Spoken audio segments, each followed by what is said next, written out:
Le 20 août 1961, le Sénégal célèbre le premier anniversaire de son indépendance sous l'œil de son premier président fraîchement élu, Léopold Sédar Senghor. L'année précédente, c'est lui qui a négocié l'émancipation du pays avec le général de Gaulle. En quelques mois, coup sur coup, tout au long de l'année 1960, la plupart des anciennes colonies africaines de la France ont elles aussi accédé à l'indépendance.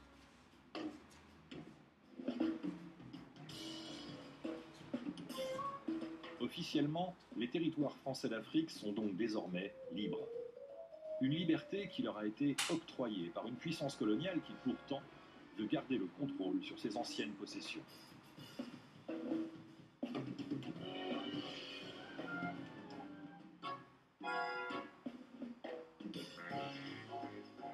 Pour organiser ce contrôle, le général de Gaulle fait confiance à un homme, Jacques Foccart.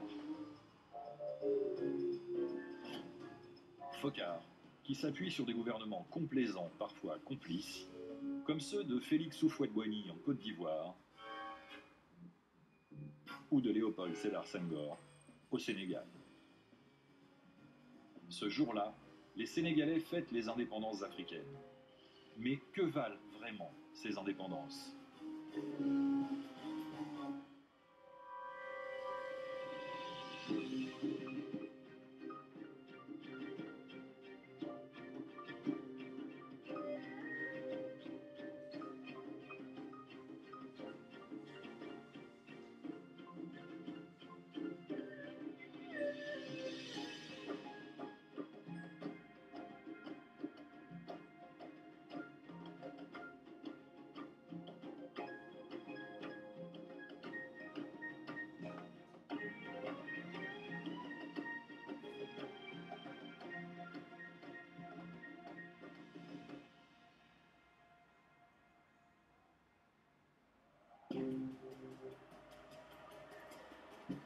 Charles de Gaulle et l'Afrique subsaharienne, c'est déjà, en 1960, une longue histoire.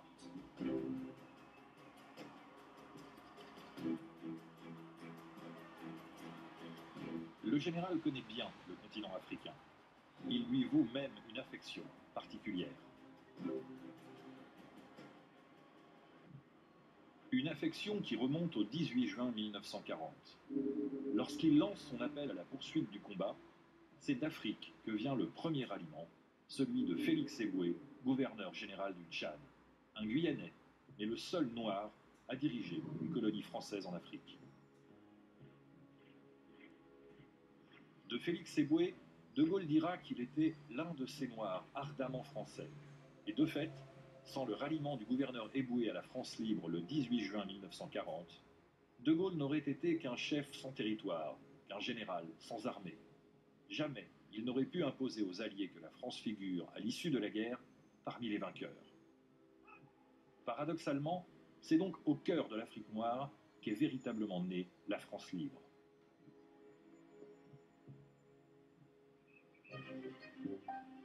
En 1946, de Gaulle est écarté du pouvoir. Une traversée du désert de 12 années, loin des sphères politiques et des jeux parlementaires alambiqués de la 4ème République.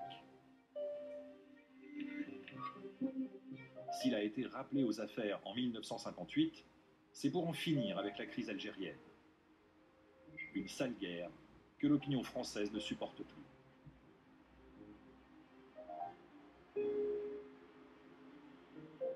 Mais lorsque 2 ans plus tard, l'Afrique noire est à son tour gagnée par la fièvre indépendantiste, la guerre d'Algérie dure encore. De Gaulle le sait, la France n'a pas les moyens de s'engager dans de nouveaux conflits armés pour garder le contrôle de ses colonies. Pourtant, le vieux général a un atout.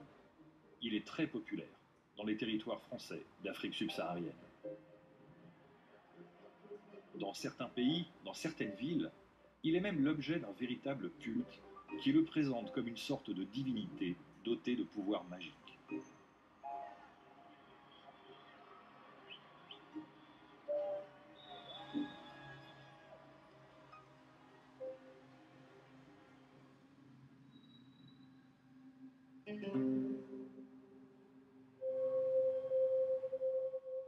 les territoires français en Afrique subsaharienne couvrent 7 millions de kilomètres carrés, plus de 10 fois le territoire de la métropole. Une mosaïque de territoires hétéroclites qui s'étend du Sahara au nord, au fleuve Congo au sud, et de la façade atlantique du continent à l'ouest jusqu'au mont du Darfour à l'est. Une mosaïque humaine aussi, Touareg, Peul, Wolof, Malinké, Soso, des dizaines de peuples avec leurs histoires, leurs langues, leurs spécificités religieuses et culturelles, indifféremment regroupés sous le statut d'indigènes. 115 millions d'habitants, relégués par l'indigénat à l'arrière-cour de l'humanité, depuis que la puissance coloniale française s'est installée sur leurs terres à la fin du XIXe siècle.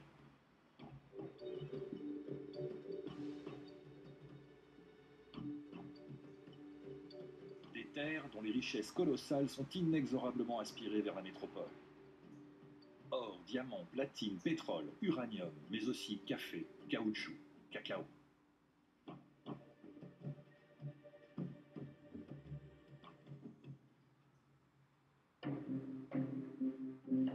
Comme les Algériens, les Marocains ou les Anamites d'Indochine, les Noirs d'Afrique française ont combattu dans les tranchées de la Grande Guerre et dans les rangs de la France libre durant le Second Conflit mondial.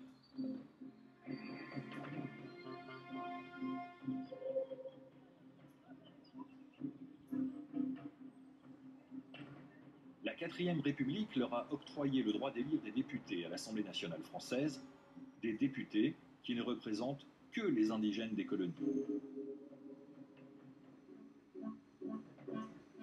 8 députés sur les 627 que compte à l'époque l'Assemblée nationale pour représenter 115 millions d'Africains. Mais parmi ces députés indigènes, quelques personnalités se détachent. Des hommes jeunes encore, qui ont pu bénéficier d'une éducation occidentale. Ils concentrent les contradictions et les ambivalences de leur situation. Ils rêvent d'indépendance, mais sont fidèles à cette république qui les domine tout en les installant au cœur du pouvoir. Les plus remarqués s'appellent Léopold Sédar Senghor et Félix Houphouët-Boigny.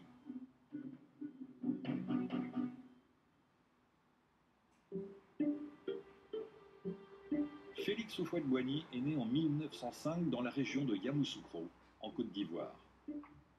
Il est issu d'une famille de chefs baoulés, l'ethnie la plus importante du pays. En tant que fils de chef, les autorités coloniales l'autorisent à accéder à l'enseignement supérieur. Il obtient d'abord un diplôme d'instituteur, puis un diplôme de médecine. En 1944, Houphouët fonde le premier syndicat agricole de Côte d'Ivoire qui défend les planteurs autochtones contre les injustices du système colonial.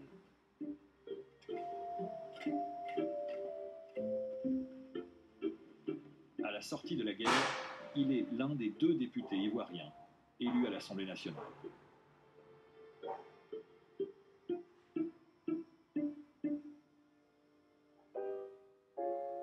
Léopold Sédar Senghor, lui, est né en 1906 dans la région de Dakar, au Sénégal.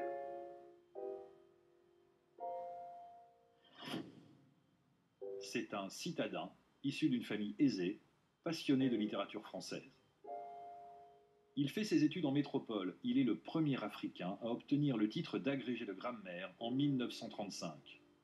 Parmi ses camarades de promotion, Georges Pompidou, avec qui il noue une amitié solide.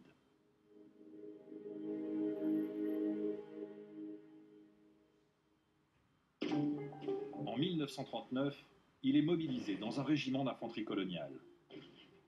Capturé par les Allemands, il passe 2 ans dans les stalags de l'occupant.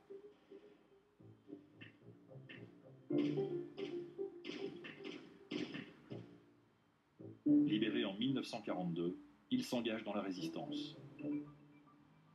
À la Libération, il est élu député du Mali-Sénégal.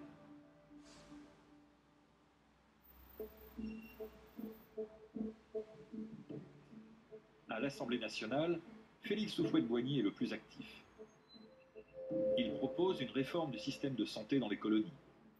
Il demande à ce que le droit du travail s'applique de la même façon en métropole et dans les territoires français d'Afrique. Il donne son nom à la loi qui, en 1946, abolit le travail forcé, qu'imposait jusque-là l'administration coloniale aux indigènes. Il fonde le Rassemblement démocratique africain, un parti dont l'objectif est d'unir l'ensemble des députés africains et d'œuvrer pour les indépendances. Pourtant, cet infatigable activiste de la cause africaine défend bec et ongle le principe de l'Union française. L'Union française, c'est sous ce terme que la 4e République désigne ce qu'avant-guerre on aurait appelé l'Empire. Elle regroupe tous les territoires coloniaux en Afrique, en Asie, dans le Pacifique.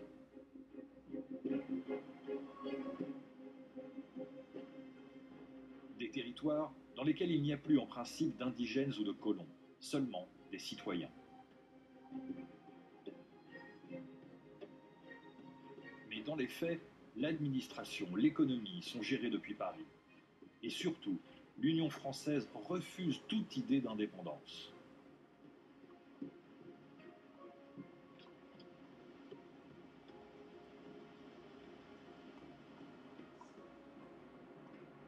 Étrangement, Léopold Sédar Senghor, moins engagé en apparence que son collègue ivoirien dans la lutte pour l'indépendance, n'est pas aussi favorable à l'Union française. Il se plaît à rêver à un État fédéral réunissant les anciennes possessions africaines françaises et capable d'entretenir avec la France un rapport apaisé, d'égal à égal. L'Union française serait une belle idée si elle était librement consentie. Mais ce n'est en état qu'une charte octroyée. Vous connaissez l'adage, mieux vaut être premier dans son village que second à Rome. Moi je dis, mieux vaut être le millionième dans un ensemble puissant et respecté que premier dans un État miséreux. Mais justement, une confédération d'États souverains, véritablement égaux en droit, associés à la France, serait un ensemble autrement puissant et respecté. Mon frère sénégalais, il vous a fallu 30 ans pour apprendre à connaître l'Afrique. Moi, je suis un chef baoulé. J'ai mis ces 30 ans à connaître la métropole. Et je vous le dis, seule la métropole peut nous apporter une structure économique saine. Seule la métropole peut nous aider à traverser la jungle. Non.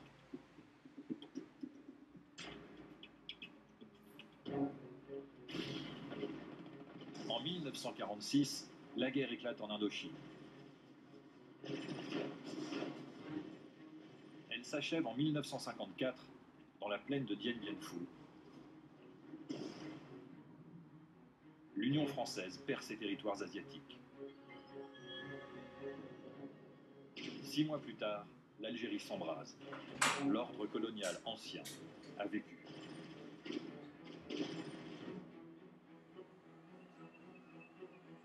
Tôt ou tard, les Africains voudront eux aussi accélérer l'indépendance et l'Union française cessera d'exister. Mais la France, en pleine reconstruction, ne pourra pas se permettre de renoncer aux richesses de ses colonies africaines.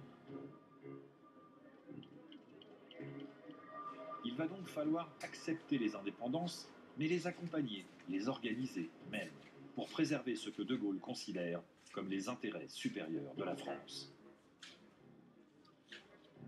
Pour y arriver, il va devoir faire appel à une diplomatie de l'ombre, plus brutale et affranchie du droit que la diplomatie officielle.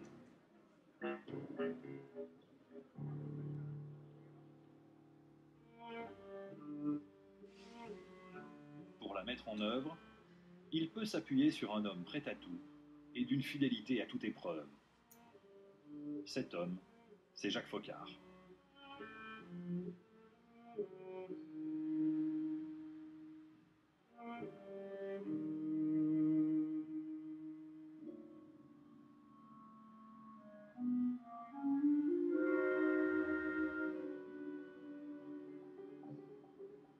Jacques Foccart, un homme complexe, secret, insaisissable. Il est normand et a grandi en Guadeloupe. Il ne s'est installé en métropole qu'après son service militaire. En 1940, il est mobilisé et participe à la drôle de guerre.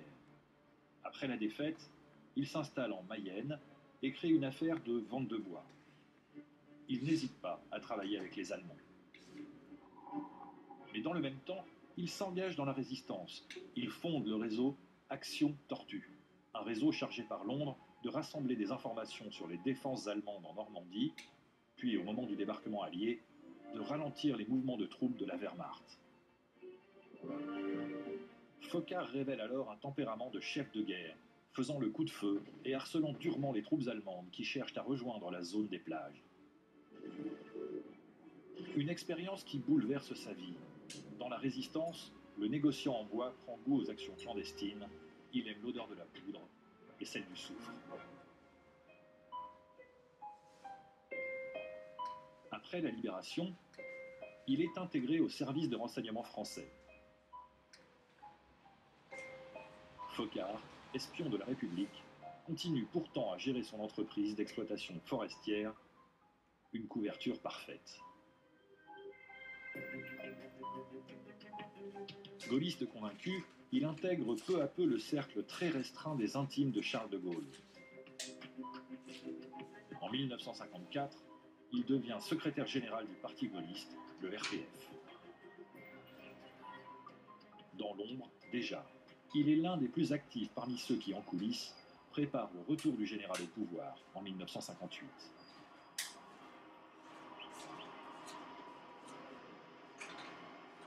Une fois de Gaulle à l'Élysée, Jacques Foccart devient son conseiller le plus proche, spécialisé dans les affaires africaines.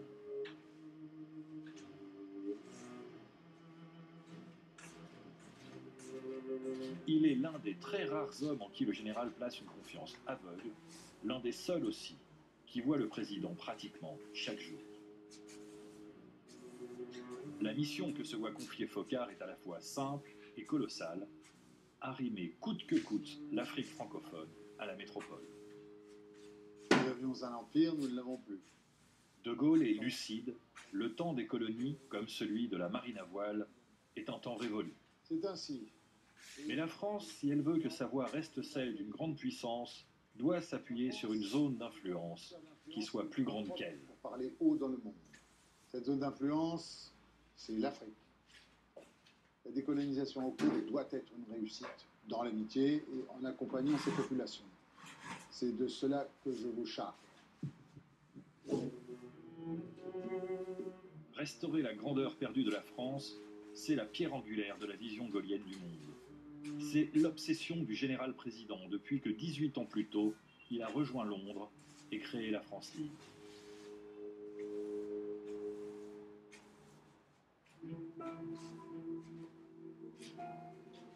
Mais le monde qui s'est reconstruit sur les ruines du Second conflit mondial n'a plus rien à voir avec celui d'avant-guerre. Le Royaume-Uni, comme la France, perd une à une toutes ses colonies. Les vieilles nations européennes sont prises en étau entre les deux géants engendrés par la guerre qui s'opposent et s'imposent partout sur la planète, les États-Unis d'Amérique et l'Union soviétique. Dès la fin de la guerre, des voix s'élèvent donc un peu partout en Europe occidentale pour appeler les pays du vieux continent à s'unir. Prenez garde. Je vais parler français. Parmi les premiers, Winston Churchill évoque la nécessité de créer des États-Unis d'Europe pour résister à l'impérialisme soviétique. Ce n'est pas contre une nation quelconque que nous nous rassemblons. C'est contre la tyrannie sous toutes ses formes, anciennes ou modernes, que nous nous resolonnons. En 1949, le Conseil de l'Europe est créé. En 1951, c'est la CECA, la Communauté européenne du charbon et de l'acier. Et en 1957, le traité de Rome donne naissance à la CEE, la Communauté économique européenne, qui réunit l'Allemagne, la France, l'Italie, la Belgique, les Pays-Bas et le Luxembourg.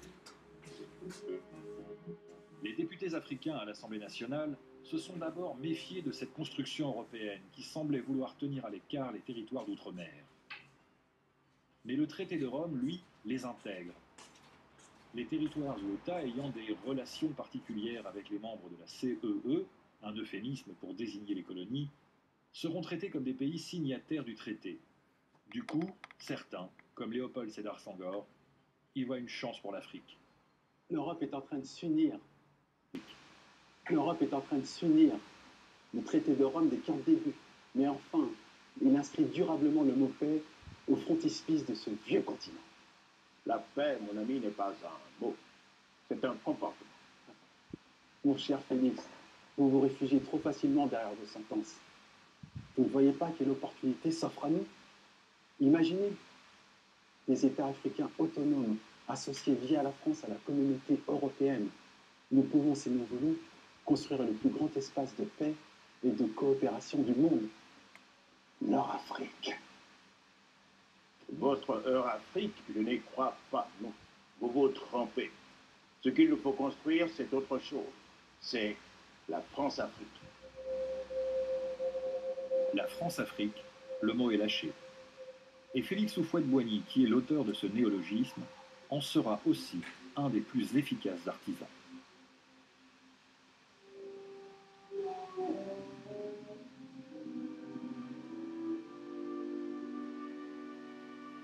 En 1958, Houphouët-Boigny participe à l'élaboration de la nouvelle constitution, celle de la Ve République. Une constitution qui prévoit que dans chaque colonie, les populations autochtones décident par référendum de leur avenir en choisissant parmi 3 propositions. D'abord, ils peuvent choisir de conserver leur statut de territoire d'outre-mer. Dans ce cas, rien ne change, ces territoires demeurent littéralement des colonies. Ils peuvent choisir de devenir des départements d'outre-mer. Les territoires qui feraient ce choix deviendraient purement et simplement des portions lointaines de la République. Ils peuvent enfin choisir l'autonomie en adhérant à une communauté française.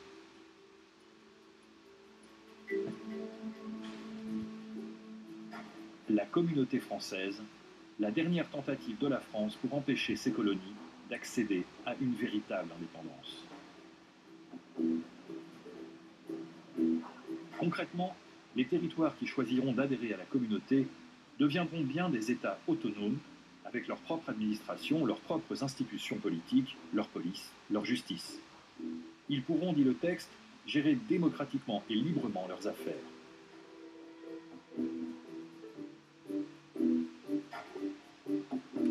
Mais ils devront politiquement rester soumis à la France, comme des enfants, à leurs parents.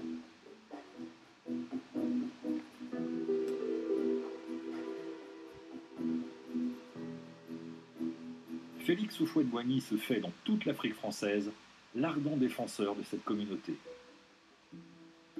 Inlassablement, il parcourt les territoires d'Afrique équatoriale et occidentale, plaidant sans relâche sa cause auprès de tous.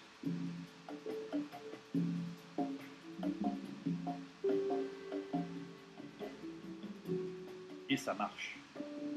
Alors que la plupart des colonies françaises comme la Nouvelle-Calédonie, la Polynésie ou les Comores choisissent de rester de simples territoires d'outre-mer, les Africains se prononcent à une écrasante majorité pour la communauté française.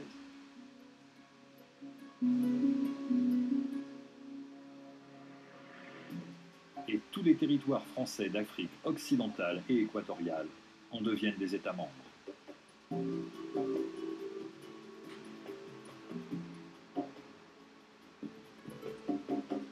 Tous, sauf un, la Guinée française, dont le représentant, Ahmed Sékou Touré, refuse en bloc le projet français et réclame l'indépendance immédiate et sans condition.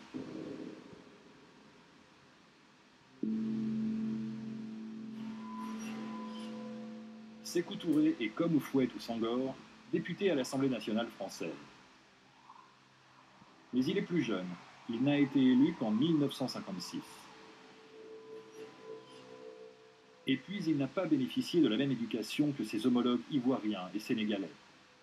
Il a fait une modeste carrière de postier avant d'entrer en politique par le biais du syndicalisme. Au Palais Bourbon, le député de Guinée est vite devenu l'un des ténors du Rassemblement démocratique africain, le parti créé par Félix Houphouët-Boigny, dont il a un temps été très proche. Mais Sékou Touré était encore adolescent durant la Seconde Guerre mondiale. Il n'a pas, comme ses aînés, de fascination pour la figure du général de Gaulle.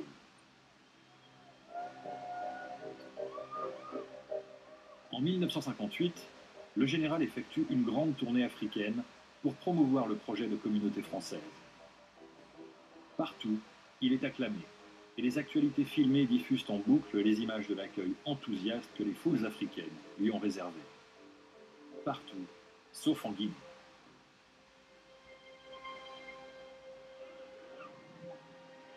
À Conakry, les images ne montrent pas tout. Ce que l'on ne voit pas, c'est que le cortège du général est brutalement chahuté. De Gaulle est même hué par la foule. Fantasme ou réalité, le général restera toute sa vie persuadé que Sékou Touré avait organisé ces manifestations hostiles sur son passage. Il ne le lui pardonnera jamais. Le 2 octobre 1958, la Guinée, après avoir rejeté le référendum gaullien, est le seul territoire français à accéder à une pleine indépendance. En général, Sékou Touré nous est hostile. Mais il vaudrait mieux se rabibocher. Après tout, la Guinée aura besoin de la France. Nous pourrions renouer les relations et ramener Sékou Touré à une position plus raisonnable. C'est hors de question. Le monde doit savoir que la France est généreuse avec ceux qui la soutiennent et intraitable avec ceux qui lui mentent. Je comprends bien, mon général. Mais à terme, nous risquons d'être perdants. Sékou Touré se pose en héros des indépendances africaines. Et là, nous risquons de conforter son image. Eh bien justement, Focard, c'est pas le moment de l'aider. Ce que redoute Focard dans le climat de guerre froide de l'époque, c'est de voir l'Afrique de l'Ouest devenir un nouveau terrain de l'affrontement par procuration que se livrent soviétiques et américains sur toute la planète, en Asie, au Moyen-Orient, en Amérique du Sud. Si un pouvoir pro-soviétique s'implante en Guinée, alors toute la région risque de devenir une poudrière. Mais De Gaulle n'en démord pas. Tant pis pour la Guinée, et advienne que pourra. Mais il va se tourner vers les communistes. Il va s'offrir aux soviétiques. Il veut nationaliser les intérêts étrangers. Il veut collectiviser l'agriculture. Grand bien lui fasse. Il va réduire la Guinée à la misère, voilà tout.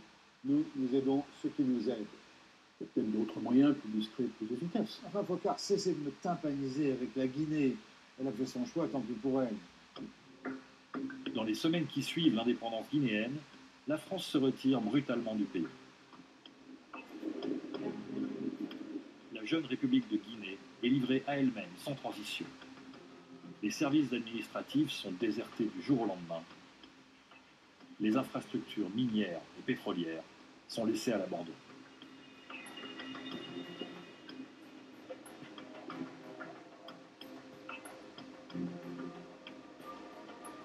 Comme Focard le redoutait, Sékou Touré se tourne vers le bloc communiste. Il est le premier chef d'État africain reçu en République populaire de Chine. Il est fêté comme un héros de la paix en Union soviétique. Il coupe toute relation diplomatique avec la France et installe en Guinée un régime de fer. Depuis Conakry, il se déverse quotidiennement à la radio en de violentes diatribes diffusées bien au-delà de ses frontières. Nous disons non de manière catégorique à tout aménagement de l'usine coloniale et à tout esprit paternaliste. Il dénonce sans cesse des complots ourdis par la France avec la complicité de ceux qu'il appelle ses laquais africains. Léopold Sédar Senghor et surtout son ancien mentor, Félix Houphouët-Boigny. Vous savez comment s'est fait appeler Sékou Touré ces jours-ci? Le timonier de la révolution. Il se pense à Pékin. Ce paranoïaque nous traite tous les jours à la radio de laquais de l'impérialisme colonial. Il ne vous épargne pas non plus. Il dit ce qu'il veut et qu'il nous laisse faire ce que nous voulons. Mais justement, que voulons-nous faire? Une Afrique forte, unie et respectée, ou cette myriade de territoires balkanisés que nous propose la France? Derrière ces excès et ces diatribes, Sékou Touré ne dit peut-être pas que des inepties. Mon ami, je retrouve dans vos paroles le militant que vous étiez avant-guerre, lorsque vous vouliez arracher sur les murs de France le nègre bananier. Mais je vous le dis en toute amitié, On ne connaît le véritable bonheur que lorsqu'on l'a perdu. Sékou Touré l'apprendra à ses dépens. Certes, son chemin n'est pas le nôtre. Il n'empêche, la France nous traite encore comme des enfants. Elle ne nous offre que des bonbons et des joujoux. Et ce n'est pas digne d'elle. Lorsque Sékou Touré rompt tous les liens avec la France, le mouvement indépendantiste africain est en proie au désaccord. Certains, derrière Senghor, rêvent encore d'une fédération panafricaine. D'autres, derrière Houphouët-Boigny, refusent cette vision et défendent les frontières administratives créées par la France.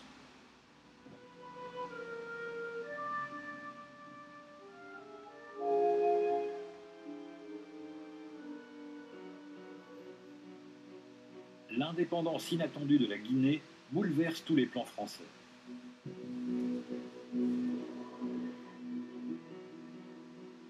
Et quelques mois durant, Léopold Sédar Senghor semble toucher son rêve du doigt. En décembre 1958, des représentants du Sénégal, du Soudan, du Dahomey et de la Haute-Volta réunis à Bamako créent la Fédération du Mali. Début 1959, la fédération se dote d'une constitution, d'un gouvernement et d'une assemblée fédérale. En avril 1960, la France accepte l'indépendance de la Fédération du Mali, mais Jacques Foccart garde un œil sur l'ancienne colonie.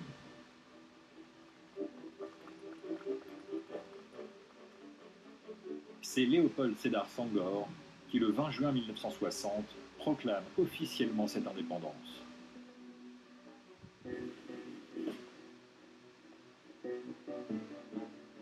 Mais dès l'été, la fédération éclate, confrontée à des dissensions incessantes entre ses membres.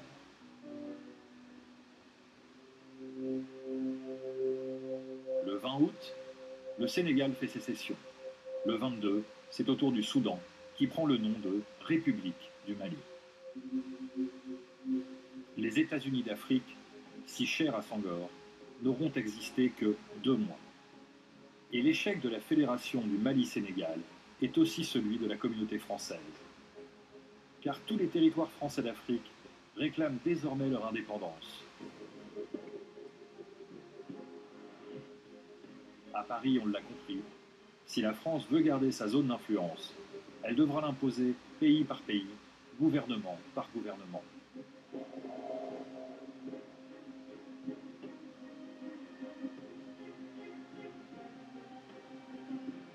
Le 5 septembre 1960, Léopold Sédar Senghor devient le premier président du Sénégal.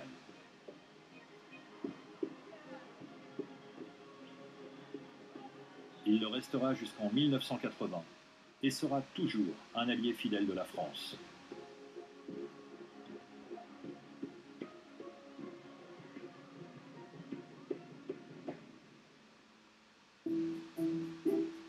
Le 27 novembre 1960, c'est Félix Houphouët-Boigny qui est élu pour diriger la Côte d'Ivoire. Dans sa première allocution en tant que chef d'État, il dit « En quittant la famille française, nous n'avons pas le sentiment d'oublier tout ce que nous avons appris d'elle. La France, après nous avoir colonisés, s'est acquittée avec noblesse de cette dette contractée envers l'humanité. »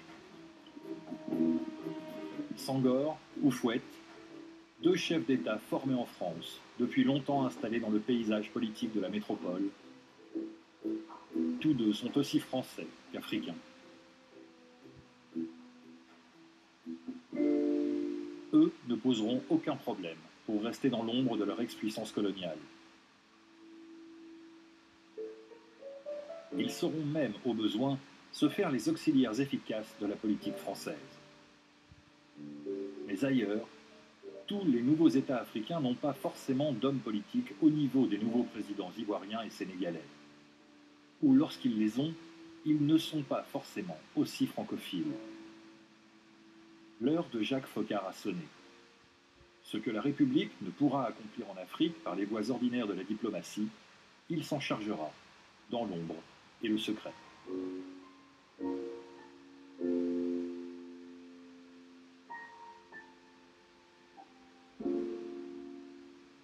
En général, je crois que pour y arriver, il faut que nous puissions des liens étroits avec les chefs des États indépendants. Des liens très étroits même. Cela exigera l'usage de moyens, disons, particuliers. Des moyens qui sortiront du champ de la diplomatie habituelle. Je ne veux pas le savoir, Focard. Ça, c'est de l'intendance. L'intendance, c'est vous. Assurez-vous seulement que ceux qui choisissent la France ne le regrettent pas et bénéficient toujours de notre soutien. Dans tous les domaines. Oui, tous. Nous serons fidèles à ceux qui nous sont fidèles. Les expédients vous regardent. Focard, vous travaillez pour le relèvement de la France. Comme je l'ai toujours fait. Certes.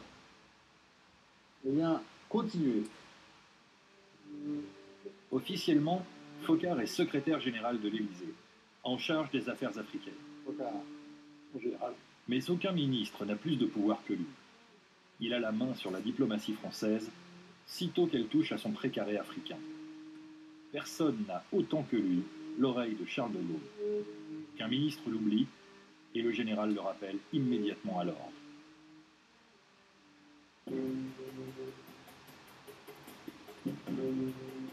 Et lorsque la diplomatie ne suffit plus, il peut compter sur les services secrets et sur les forces spéciales de l'armée qu'il a contribué à créer à la Libération.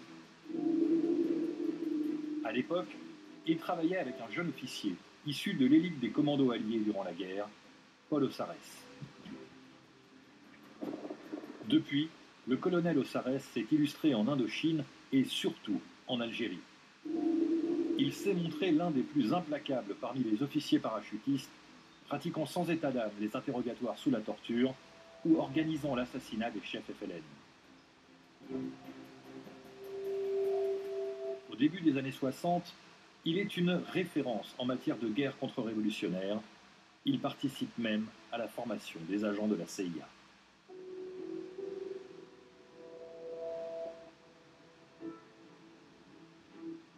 Dans le sillage d'Osarès, tout un aréopage d'hommes de main, de mercenaires, de soldats de fortune s'agrège au gré des besoins, qui sont un puissant réseau de services parallèles entièrement dévoués à Jacques Focard.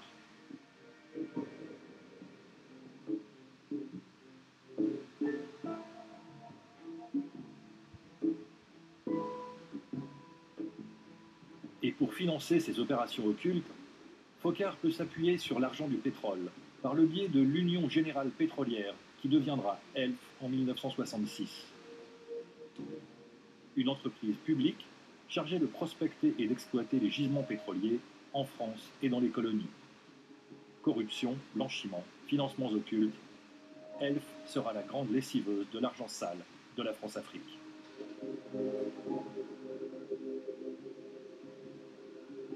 La méthode Focard, pour garder le contrôle des anciennes colonies africaines, est au bout du compte d'une grande simplicité. Il noue des liens personnels étroits avec les chefs des nouveaux États africains. Il sait tout sur chacun d'eux et devient leur indispensable ami, couvrant leurs frasques, finançant leurs excès, leur permettant d'accumuler des fortunes personnelles considérables. Il veille sur leur sécurité, n'hésitant pas à éliminer leurs opposants lorsqu'ils l'exigent. Mais tous savent que l'amitié du puissant Focard a un prix. Ils ne doivent en aucun cas contrarier les intérêts politiques ou économiques de l'ancienne puissance coloniale.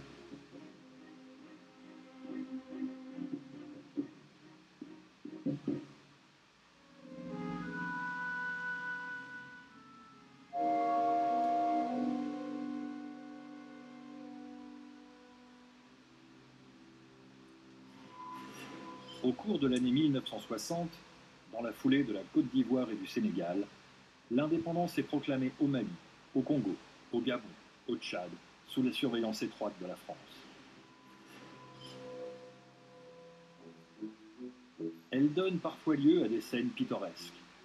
Au Congo, l'homme du nouveau régime est Fulbert Yulu, un ancien abbé catholique, effroqué par la hiérarchie ecclésiastique, mais qui, malgré l'interdiction qui lui en a été faite, continue d'apparaître en soutane.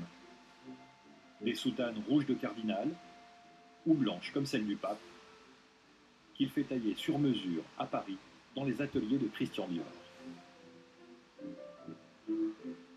À la veille de la cérémonie d'indépendance, le gouverneur français qui s'apprête à quitter ses fonctions s'inquiète auprès du nouveau président congolais. Le Congo n'a ni hymne national ni drapeau. La réponse de Youlou est sidérante, mais traduit bien le rapport qu'entretient la France avec les nouveaux États africains. Gardons donc la Marseillaise et le drapeau tricolore.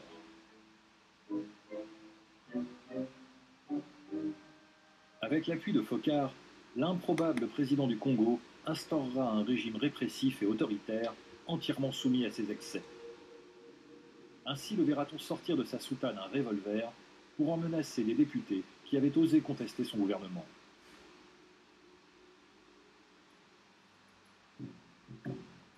Dans tous les pays issus des indépendances en Afrique occidentale et équatoriale, comme au Congo, Foccart appuie les chefs d'État qui plaisent à l'Élysée. Au Tchad, c'est François Tombalbaye. Au Mali, Modibo Keïta. Au Gabon, Léon Mba. En Centrafrique, David Dacko. Quelle que soit leur couleur politique, tous se comportent rapidement en autocrates, écrasant les opposants, si nécessaire par la force, avec l'appui de Paris et des réseaux Foccart. Mais c'est au Cameroun que cet appui s'avère le plus sanglant. Dans la galaxie des colonies françaises en Afrique, le Cameroun est un cas à part. À l'origine, le pays était une colonie allemande. À la fin de la Première Guerre mondiale, l'Allemagne défaite s'était vue dépossédée de ses colonies et le Cameroun avait été placé sous tutelle de la France. Dès la fin des années 40, un mouvement indépendantiste avait émergé dans le pays, l'Union des populations du Cameroun, l'UPC, proche des communistes. En 1953, une première révolte éclate, brutalement écrasée par les autorités françaises.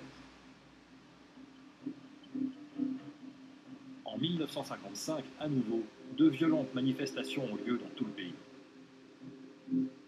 Durement réprimées, elles poussent les indépendantistes à s'engager dans la lutte armée. À partir de 1957, l'armée française applique au Cameroun les mêmes méthodes qu'en Algérie pour écraser la guérilla. Une véritable guerre qui fera plusieurs dizaines de milliers de morts, mais dont il n'existe aucune image.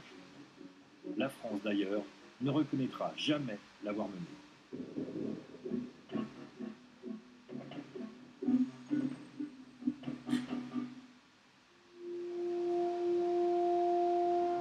Elle durera jusqu'en 1960, lorsque le Cameroun accédera finalement à l'indépendance.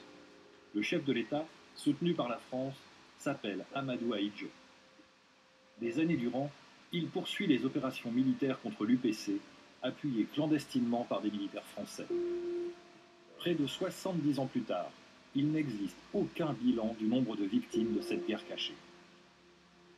Ce qui est certain, en revanche, c'est que les services secrets français ont mené à l'extérieur du Cameroun des opérations clandestines commanditées par le président Ahidjo.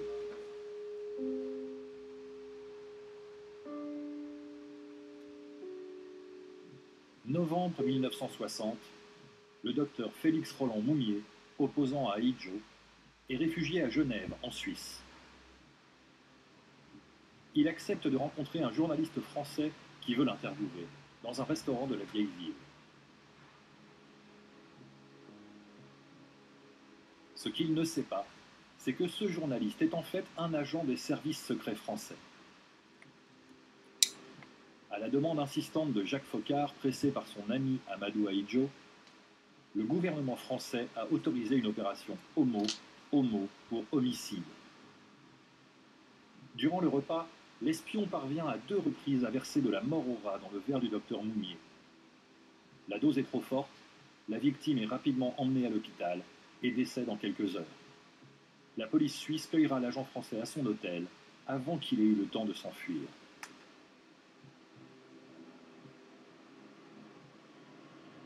Il faudra que la France déploie des trésors de diplomatie pour calmer la justice suisse et étouffer l'affaire.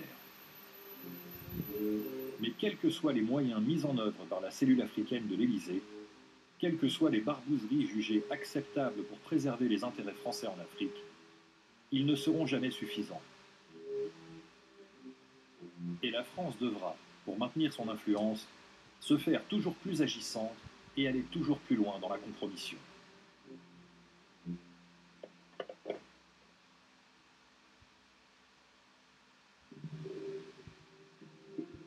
En août 1963, l'extravagant Fulbert Youlou est renversé par une révolution, après avoir tenté d'imposer au Congo un régime de parti unique. Le nouveau gouvernement, qui se rapproche du bloc soviétique, sera à son tour renversé 5 ans plus tard, après un coup d'État qui ramènera le pays dans le giron français.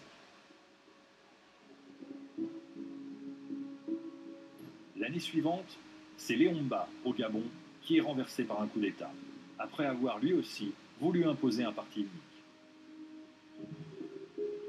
La France intervient militairement pour le remettre au pouvoir, et l'année suivante, lui impose de transmettre ce pouvoir à l'un de ses ministres, Omar Bongo. Bongo, qui dirigera le pays jusqu'en 2009 et à qui la France passera tous ses caprices. Le 31 décembre 1965, le président centrafricain David Dacko est à son tour renversé, cette fois par son propre cousin, Jean Bedel Bokassa. Bokassa est un ancien militaire des troupes coloniales françaises, qui a servi dans les forces françaises libres, puis en Indochine et en Algérie. À l'indépendance, il devient conseiller militaire de la présidence, puis chef d'état-major.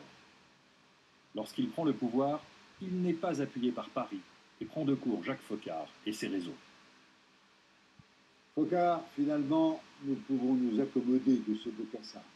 Il est un peu simple, mais il aime la France. Et puis, il a combattu pour nous pendant la guerre, c'est important. Le général Bokassa est brutal. Nous devons rester prudents avec lui, il risque de nous mettre dans l'embarras. Et comment donc nous embarrasserait-il? Il a entamé une répression féroce, très féroce. Ça va vite devenir gênant pour nous. Nous verrons bien. Je l'ai rencontré, vous savez. Il m'a appelé papa en public. Il fallait que j'explique en tête à tête que j'étais touché de l'affection qu'il me témoignait, mais qu'il fallait m'appeler Monsieur le Président comme tout le monde. Ou bien, puisque vous êtes un ancien de la France libre, Bokassa, appelez-moi mon général. Vous voyez, le bougre est ingérable. Oui. Mais c'est un bon bougre. Et il n'est pas sot. Il voit bien les choses. Ce bon bougre, que De Gaulle appelle aussi le soudard, rejoindra docilement le giron français, pourvu qu'on lui laisse faire ce qu'il veut chez lui. Le 4 décembre 1977, il se fera sacrer empereur. Tout dans ce sacre fastueux, qui serait ridicule si le régime de Bokassa n'était pas aussi sanglant, fera référence à celui de Napoléon Ier. La cape du nouvel empereur, bordée d'hermine, réalisée par le couturier Pierre Cardin. Sa couronne en or massif, incrustée de 7000 carats de diamants, d'une valeur de 100 millions de dollars. Le trône monumental, sculpté en France pour l'occasion. Le carrosse de bronze, tiré par 8 chevaux, dans les rues de Bangui.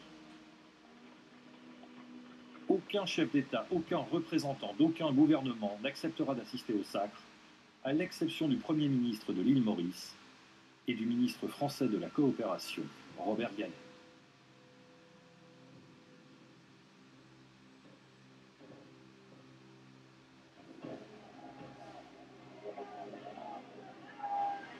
Deux ans plus tard, Bokassa sera renversé à la suite d'une opération éclair de l'armée française à Bangui. Sa mégalomanie, sa brutalité n'étaient plus gérables. Paris avait décidé d'en finir.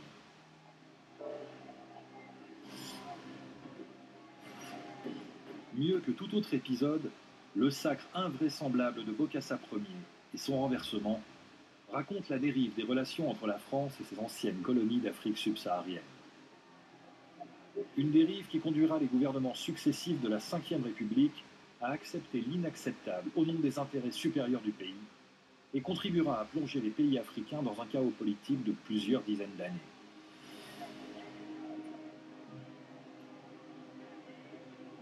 Cette influence, bonne ou mauvaise, Légale ou non, post-coloniale ou simplement amicale, la France la doit à deux hommes, le général de Gaulle et son délégué principal pour les affaires africaines, Jacques Foccart. Jacques Foccart, qui gardera la main sur les affaires africaines jusqu'à la mort de Georges Pompidou en 1974.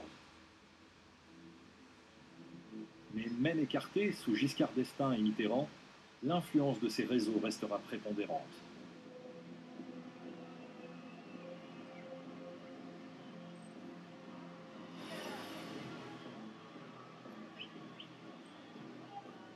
Et un demi-siècle après les indépendances africaines, alors que la France-Afrique aura peu à peu disparu, les liens entre la France et l'Afrique resteront étroits, complexes, et seront toujours marqués par des interventions militaires et des scandales plus ou moins retentissants.